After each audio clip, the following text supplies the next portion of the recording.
Occupational English Test. Listening Test.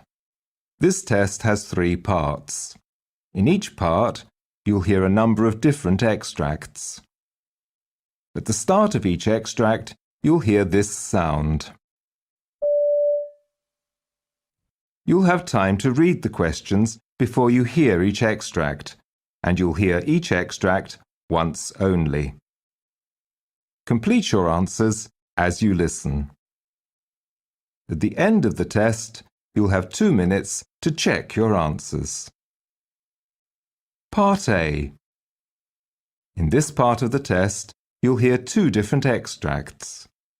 In each extract, a health professional is talking to a patient.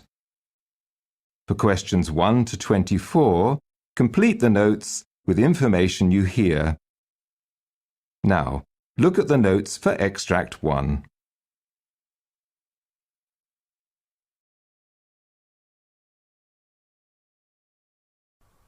Extract 1. Questions 1 to 12. For questions 1 to 12, complete the following notes with a word or short phrase. You now have 30 seconds to look at the notes. You hear a doctor talking to a patient.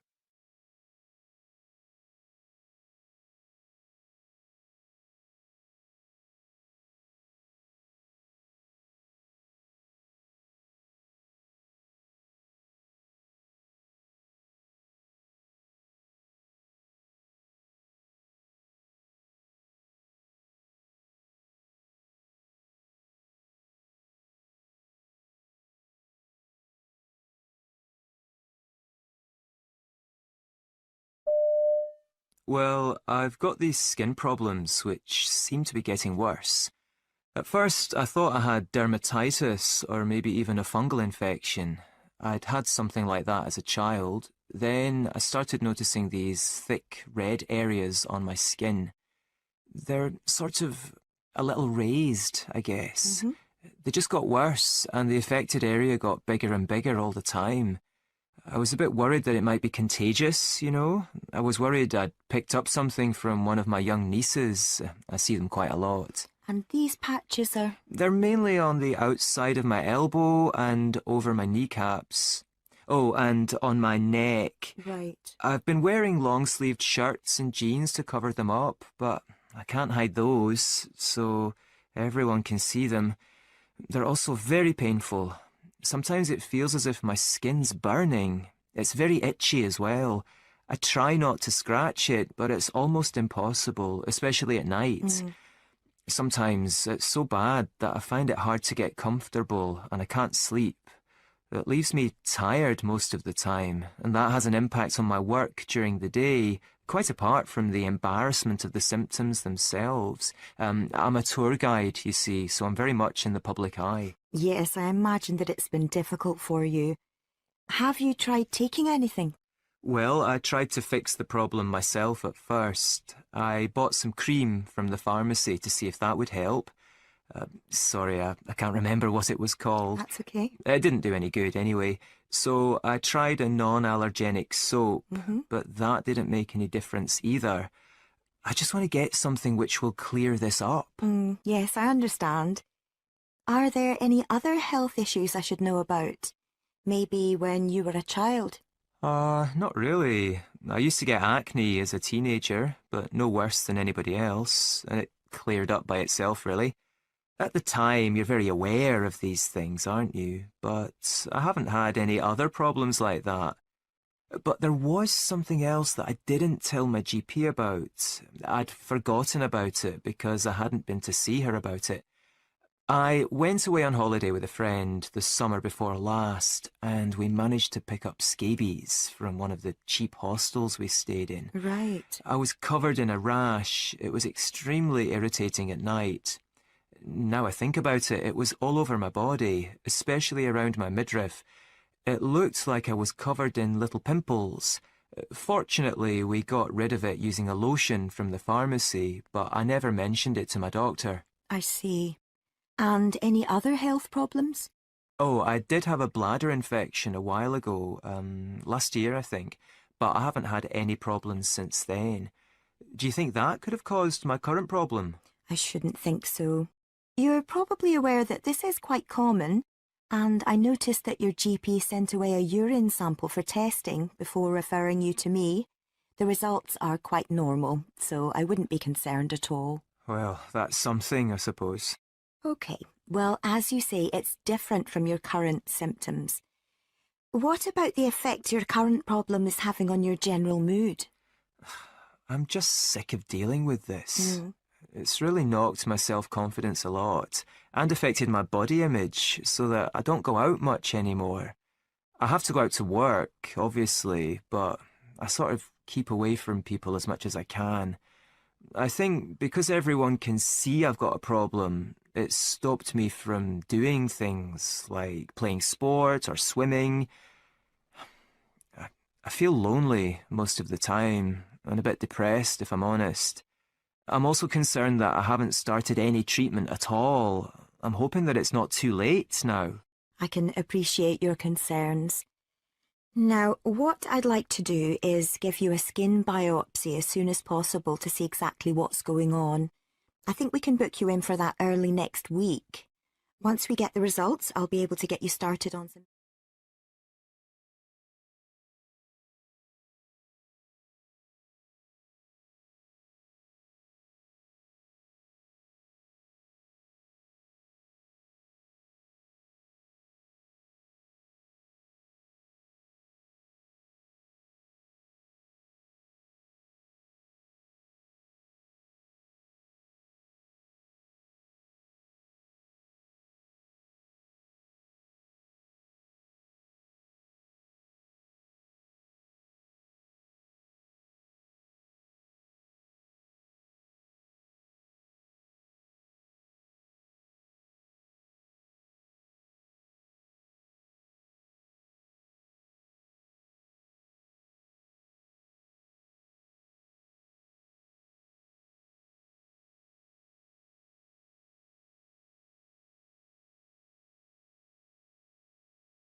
Extract 2.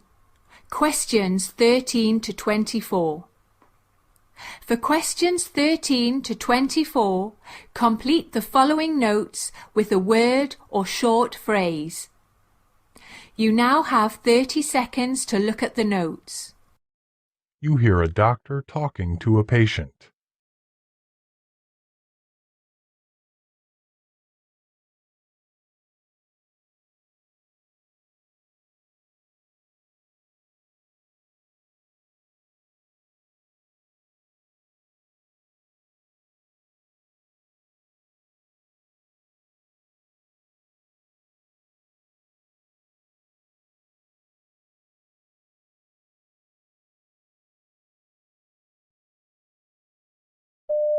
So I have your notes from the sports medicine clinic, and it looks as if you've had quite a few problems in recent years. Yeah. Would you like to talk me through them? Okay, well, the first time I got hurt was 2 years ago. I took a fall while I was rollerblading and I hurt my right wrist here on the side. So I didn't do anything right away, but next day I went and saw the doctor and they gave me an x-ray, but they said they couldn't see anything wrong and they just gave me some exercises to do. Right. Then a year ago, I hurt my right shoulder here when I came off my snowboard and hurt myself. That's never really gotten better. And I understand you've had about 10 visits to the clinic over the last 2 years. So that's your right wrist and shoulder? Mm-hmm. And other joints, too. Tell me about this pain in your shoulder. Is there anything that makes it feel worse? Well, I like to do a lot of exercise, but that definitely makes it worse. Like if I do a set of pull-ups in the gym or rowing, or if I'm using the free weights, pretty well any sort of exercise I do, I find the pain's pretty bad. Right. And it's not just when I'm in the gym, it's constant, all through the day. There's no fluctuation, so I never get a break from it. It's really got me down, and no one seems to know what to do about it. They've diagnosed various different things, and I have to lie on my left side at night or the pain disturbs my sleep, so that's not easy. So, apart from that, are you generally in good health? I suppose so. But what I've noticed is that my right wrist sometimes feels cold, Okay. and there's no reason I can see for that. And the same for my left knee. It suddenly goes cold. It's very strange. When I told the doctor about that, he checked to see if the blood flow was okay, and it was. Right. And he asked if I felt any numbness there, but I don't. Okay. That's quite strange. And have you had any medical problems in the past? Well, the only thing really is, I used to have really bad acne. It started when I was about 13, and I got it on my face, and then it spread to my back, and nothing I did seemed to have any effect on it. Like, first, my mom went to the pharmacy, and she got this stuff I rubbed on. I can't remember the name. It was something peroxide. Benzoyl peroxide? Yeah, that's it. But that didn't do any good, so my mom took me to the doctor, and he gave me antibiotics, and they didn't do much either. Then I read this article that said it can be caused by your diet, and you should cut out dairy products. So I did that for a bit, but it just got worse. And it got so I didn't want to go out or anything. So then my doctor referred me to the hospital, and I saw a dermatologist. She was really nice, and she prescribed me some stuff that was much stronger, and that did have an effect for a bit, but I got really dry lips, and they started cracking and bleeding. Okay. And another side effect, well, she said she wasn't sure it was due to the medication, but I think it was. Every so often, I started getting this awful depression. So, in the end, I stopped taking anything, and it seems to have sorted itself out. Yes, your skin looks fine now. Right, so let's have a look at this shoulder of yours. Can you take...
That is the end of Part A. Now look at Part B. Part B. In this part of the test, you'll hear 6 different extracts. In each extract, you'll hear people talking in a different healthcare setting.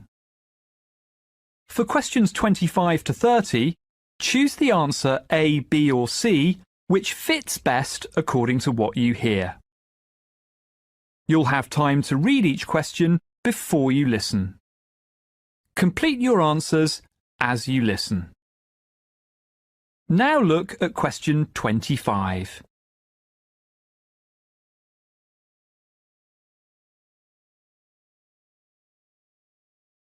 You hear a dentist discussing booking problems with her receptionist.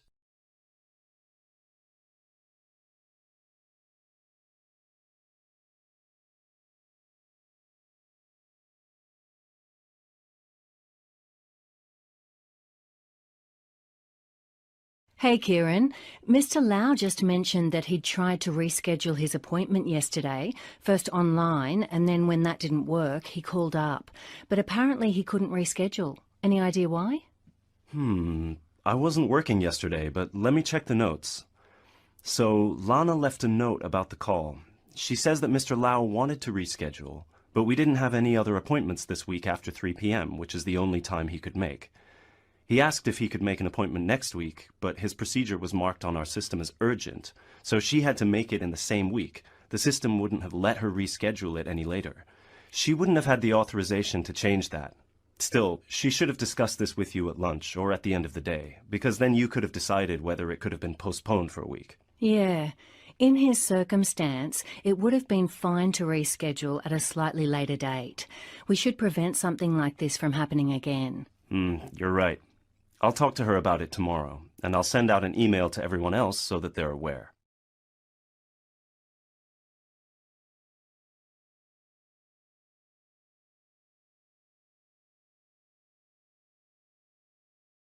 You hear a doctor discussing chest X-ray information with a medical student.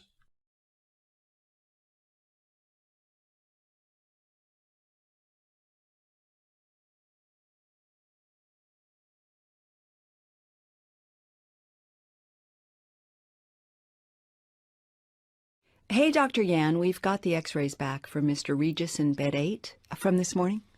Great. Can you document them in the notes? Do you mind showing me how to write the interpretation properly? Of course. Make sure you put the patient details. Full name, date of birth, patient number, and home address first. Then put the hospital and ward, date, and time. Make sure your name is on the document too. Include the indication for the X-ray like hemoptysis or dyspnea before documenting your interpretation. Now, I use a simple mnemonic to make sure I don't miss anything. A, B, C, D, E. Airway, trachea, carina, bronchi, and the hilar structures. Breathing, lung fields and pleura. Cardiac, heart size and heart borders. Diaphragm, position, shape, and costophrenic angles. Finally, everything else, the mediastinal contours, bones and tubes or devices. Make sure you document everything clearly using this system in the notes.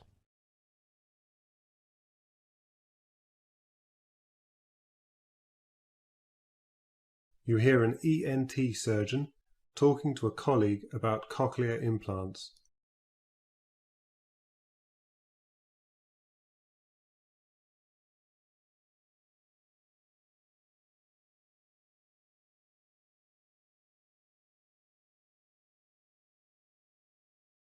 We implant an electrode array which looks like several small wires made of a platinum iridium alloy into different regions of the cochlea. These metal wires conduct the electrical impulses generated from the microphone, which picks up sound from the environment and sends the signals to the electrode array through a transmitter. There's also a speech processor between the two that filters more important sounds so that the patient can hear people talking rather than other sounds. Right, okay. So does this restore hearing to normal levels? No. With the current technology, we're giving deaf people a good representation of sounds from the environment and help to understand speech. After surgery, patients undergo therapy to relearn the sense of hearing. Not everyone benefits from the device to the same extent. Right.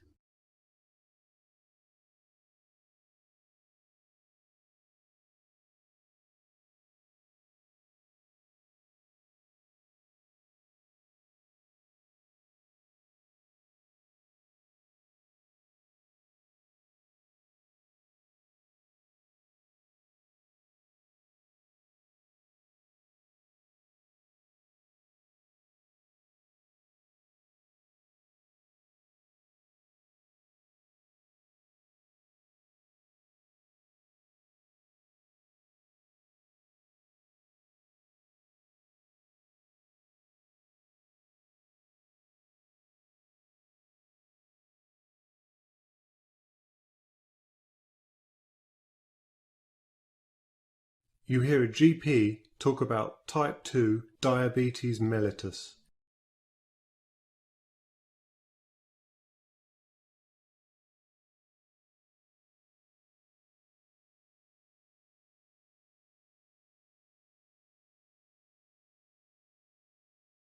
Hello. I'll be covering the diagnosis of type 2 diabetes mellitus. So there are 4 methods that we can use. The first is a fasting plasma glucose test. This is our preferred diagnostic test, as it's easier to carry out, often more convenient, and costs us less than the other 3 tests. It helps to try and book these appointments in the morning, as the patient has to refrain from eating for at least 8 hours before they can take the test. Normal fasting blood glucose will be between 70 and 100 milligrams per deciliter. A value of over 126 milligrams per deciliter indicates a diagnosis of diabetes. Bear in mind that this test should be carried out twice to confirm a positive result. The second method we can use is to measure the average glycemic load over the past 3 months.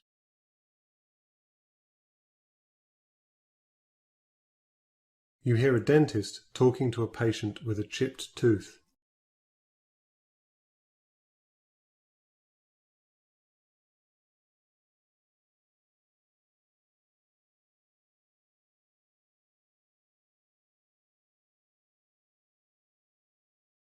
So we've talked about different options, and it seems like a veneer would be the best treatment. Given the cost of the procedure, are you happy to go ahead? It's quite expensive, but I definitely need to get it fixed. Will it stay put? Veneers tend to need replacing every 10 to 15 years, so they are a long-term solution. It will certainly be more durable than composite bonding, and it will look more realistic too. Oh, okay. That's great. And is there anything I can do to extend their lifespan? Well, you need to maintain good oral health. You know, brushing, flossing, regular checkups. You should avoid brushing your veneer too hard, as it could cause damage. Okay.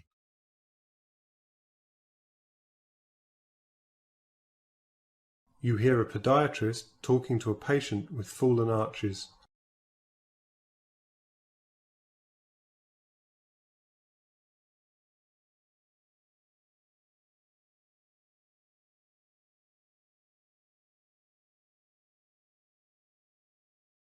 So, you say you're experiencing foot pain. Are you wearing supportive shoes? I'm wearing appropriate shoes, and I'm also wearing orthotics that should be helping, but I'm still experiencing pain in my feet. Sometimes they feel a bit numb too. Right, okay. And you mentioned that you've been given some foot exercises to do? Yeah, the physiotherapist I went to showed me those. At first I thought they were helping, but now I think I'm as bad as I've ever been.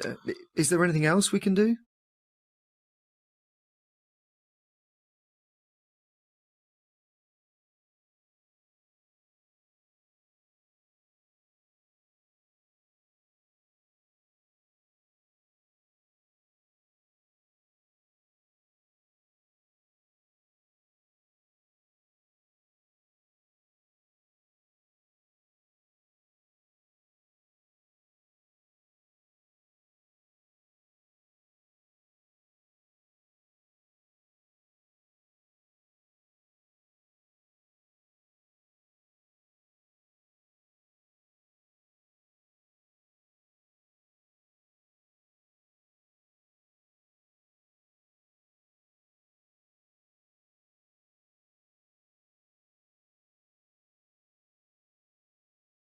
That is the end of Part B. Now look at Part C. Part C. In this part of the test, you'll hear 2 different extracts.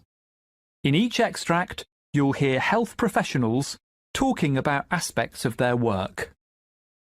For questions 31 to 42, choose the answer A, B or C, which fits best according to what you hear.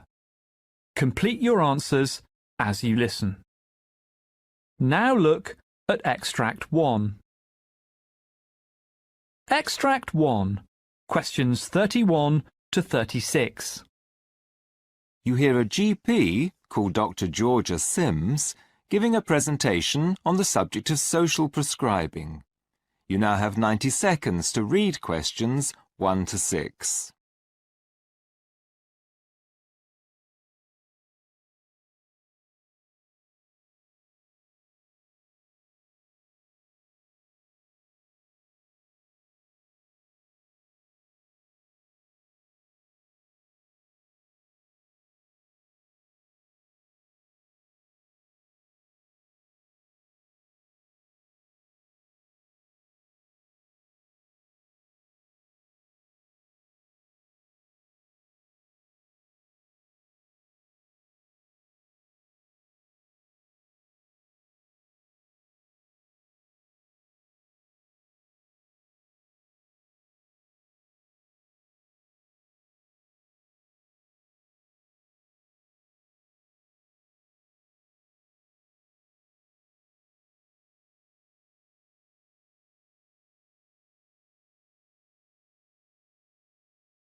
Hello, my name's Georgia Sims, and I'm a GP working at a practice in a small country town.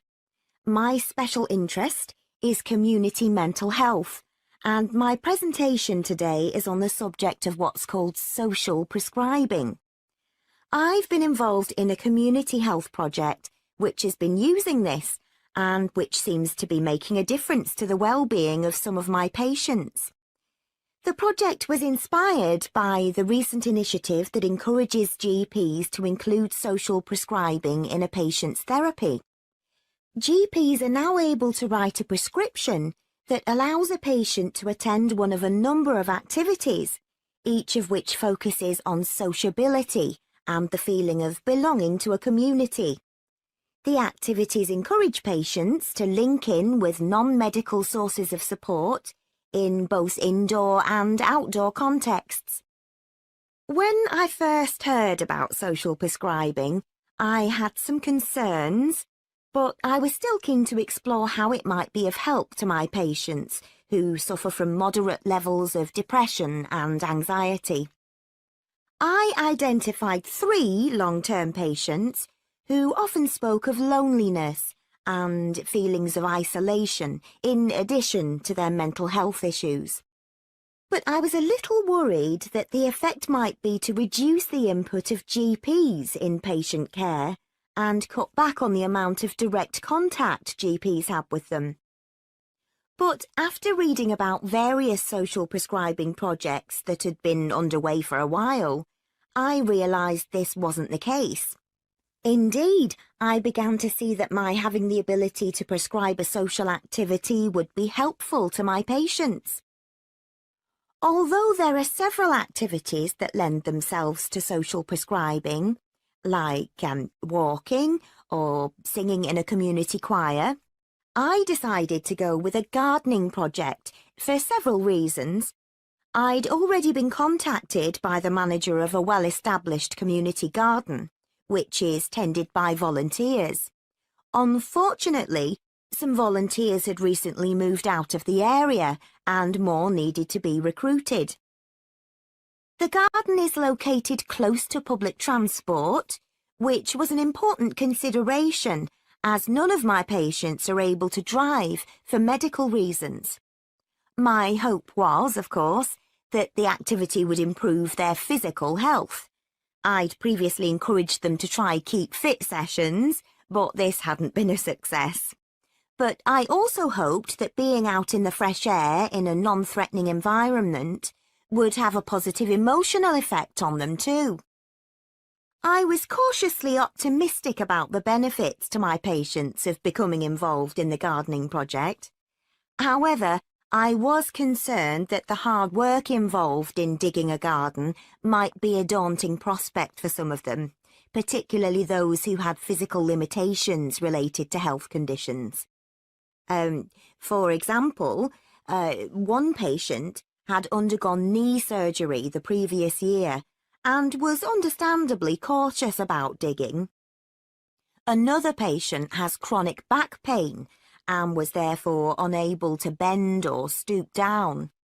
It was important to make sure the project manager was aware of their limitations and could tailor the activities to suit the patient's abilities and reassure them that the activities were indeed within their capabilities.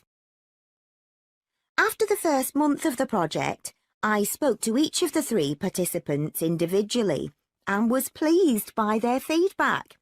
All reported that they were enjoying an enhanced sense of well-being. They all admitted that when I first talked to them about the gardening project, they'd not expected to enjoy being out in the fresh air as much as they eventually did. This was the most welcome news for me. All other attempts I'd made to get them involved in such activities had been unsuccessful. One patient added that he left the gardening project each week feeling that it was a job well done. And I was very happy to hear that all 3 felt they had more self-confidence and felt that the future was brighter for them as a result of taking part. It all boded well for initiatives we might go on to set up. Looking back, I realised that I'd been unnecessarily sceptical about prescribing activities that were already available in the community. After all, I'd reasoned, people have been able to join all sorts of community projects on their own for a long time. Why would a GP's prescription make a difference? Something that one patient said, however, brought home to me the value of social prescribing. When I asked him how he felt about being involved in the gardening project, he said, "Without your gentle push, I'd never have considered it."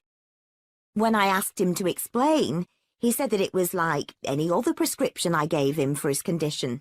He trusted my expertise and viewed my social prescription as another part of his treatment. This, above all, has convinced me that social prescribing is a valuable addition to a range of mental health therapies.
Now look at Extract 2. Extract 2, questions 37 to 42. You hear an interview with a physician called Dr. Tadita Hussain, who's talking about treating patients with cystic fibrosis. You now have 90 seconds to read questions 37 to 42.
Cystic fibrosis is a condition that causes mucus to be thicker and stickier than it should be.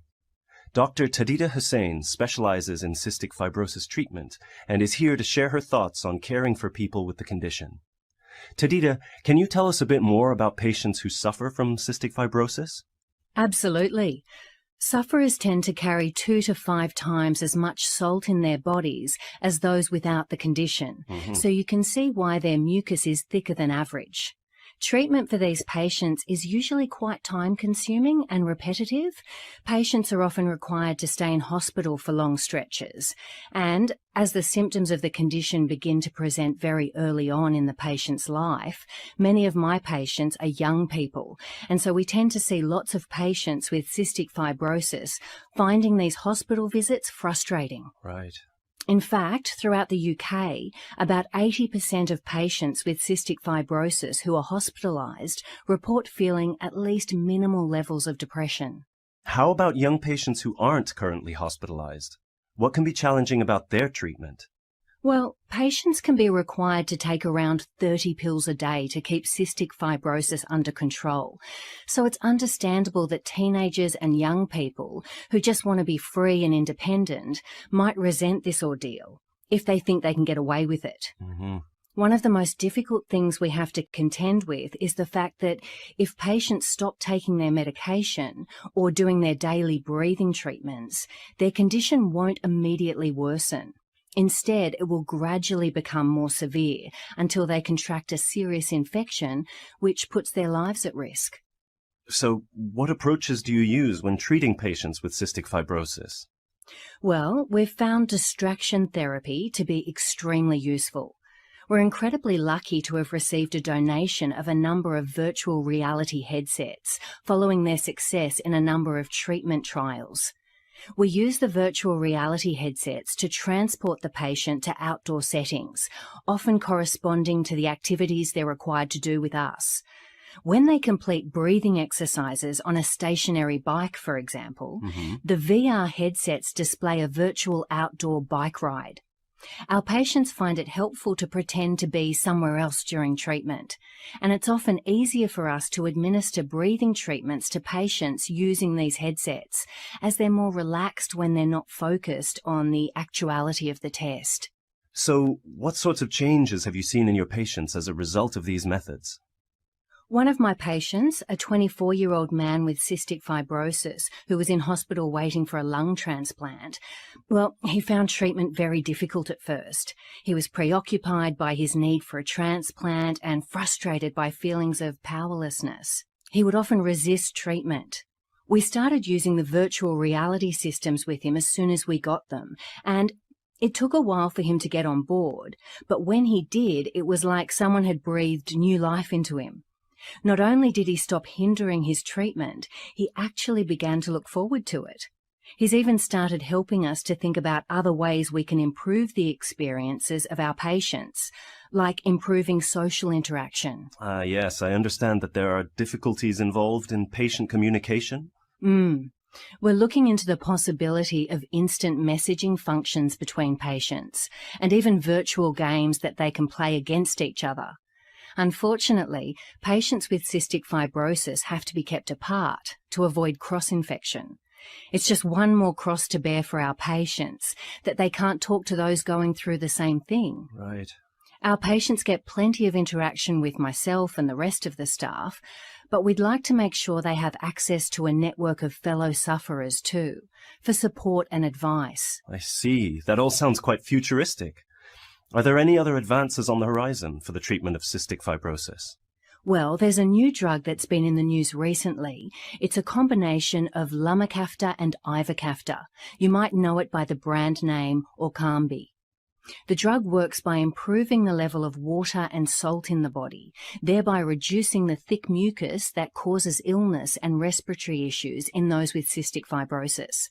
Even more exciting and futuristic, though, is the possibility of gene therapy, where the genetic mutation that causes cystic fibrosis in individuals is replaced with a healthy gene.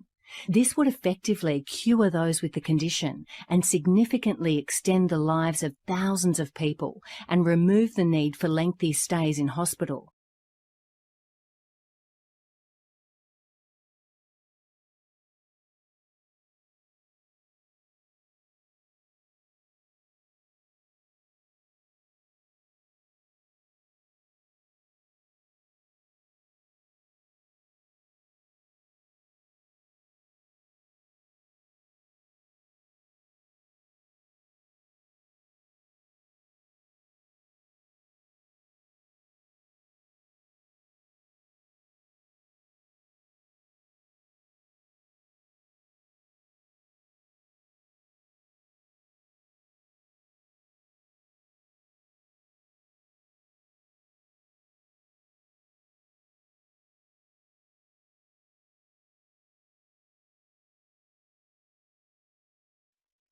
That is the end of Part C.